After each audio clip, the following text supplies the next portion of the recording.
Sir ఇక తెలంగాణ విషయానికి వస్తే తెలంగాణలో కాంగ్రెస్ ప్రభుత్వం ఏర్పాటయ్యి ఏడాదిగా వస్తోంది. ఏడాది కావస్తున్నటువంటి సందర్భంలో కాంగ్రెస్ ప్రభుత్వం సంబరాలు చేసుకుంటూ ఉంది. కాంగ్రెస్ ప్రభుత్వం ఏమో సంబరాలకు సిద్ధమైంది, కానీ తెలంగాణ ప్రజలు సంబరాలు చేసుకునేటువంటి పరిస్థితి ఉందా అంటే ఏం చెప్తారు సార్? ఏ పార్టీని ప్రత్యేకంగా నేను విమర్శించను కాబట్టి దానిలోకి వెళ్ళాను నేను.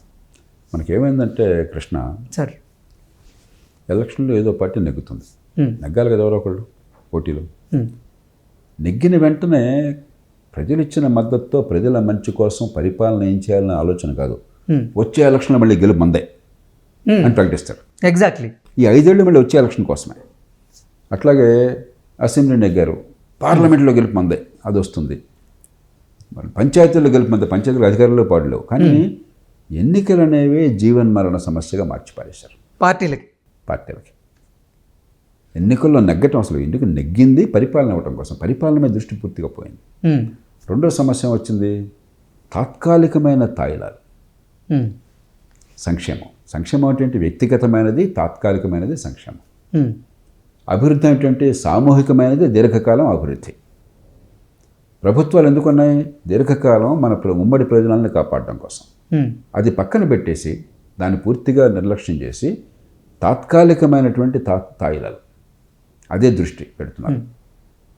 దాని మీద సంబరాలు. ఇప్పుడు కూడా సంబరాలు ఏం చెప్తున్నారు? రుణమాఫీ ఇంత పెద్దది చేశాం. ఇన్నిసార్లు రుణమాఫీ జరిగింది, రైతుల పరిస్థితి ఏం బాగుపడలా. రైతులకంతా మిగతా మళ్ళీ ఆపారు. ఉదాహరణకి రైతు బంధు అన్నది, అది వెళ్ళటంలా.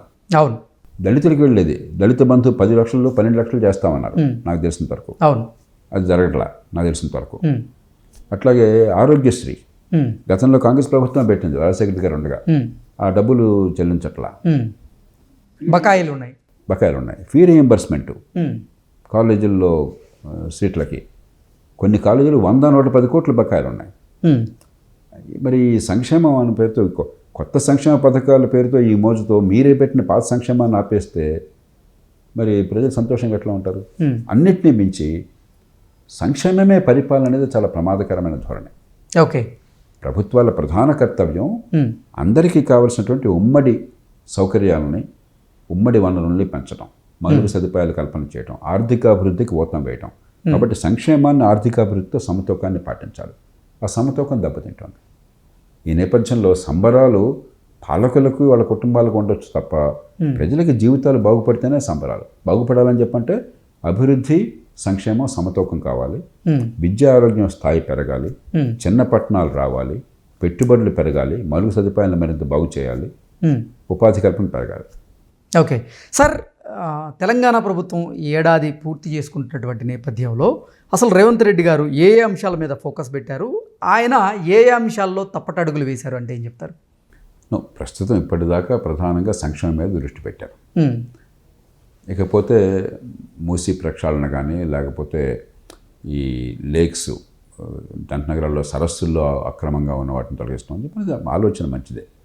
కానీ చేస్తున్న తీరు వల్ల ఏమిటంటే మంచి కంటే కొంత అపోహలు, అనుమానాలకు ఆస్కారం ఎక్కువ ఉన్నది. ఉదాహరణకు హైదరాబాద్ నగరంలో 23 లక్షల కుటుంబాలు ఉన్నాయి. దానిలో 8 లక్షల కుటుంబాలకు మాత్రమే సివరేజ్ కనెక్షన్లు ఉన్నాయి. మిగతా 15 లక్షల కుటుంబాలకి సివరేజ్ కూడా లేదు. అది చేయకుండా మీరు ఆ సివరేజ్ బాగు చేయకుండా ఇప్పుడు ఏమవుతుంది? మిగతా వెళ్ళడానికి కూడా ఏదో సూవేజ్ ట్రీట్మెంట్ ప్లాంట్ అది పెట్టమని అంటారు, వాళ్ళు చూపెడతారు ప్లాంట్ పేరుకి. కానీ మలమూత్రాలను కూడా పక్కన లేక్లోకి వెళ్ళిపోతున్నాయి, ఆ లేక్ నుంచి మూసీకి వస్తున్నాయి. దీన్ని బాగు చేయకుండా మూసీ గట్టున ఏదో చేస్తే ఉద్భుతాలు రావు.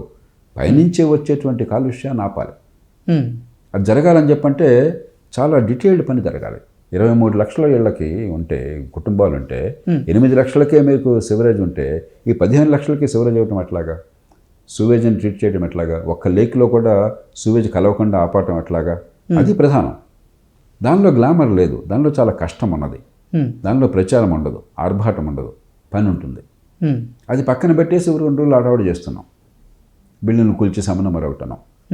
అట్లాగే మూసి క్లీన్గా ఉండదని ఎవరు అనరు, కానీ ఈ సూవేజ్ వెళ్ళేది ఆపకుండా మీరు మూసి క్లీన్గా ఉండదు.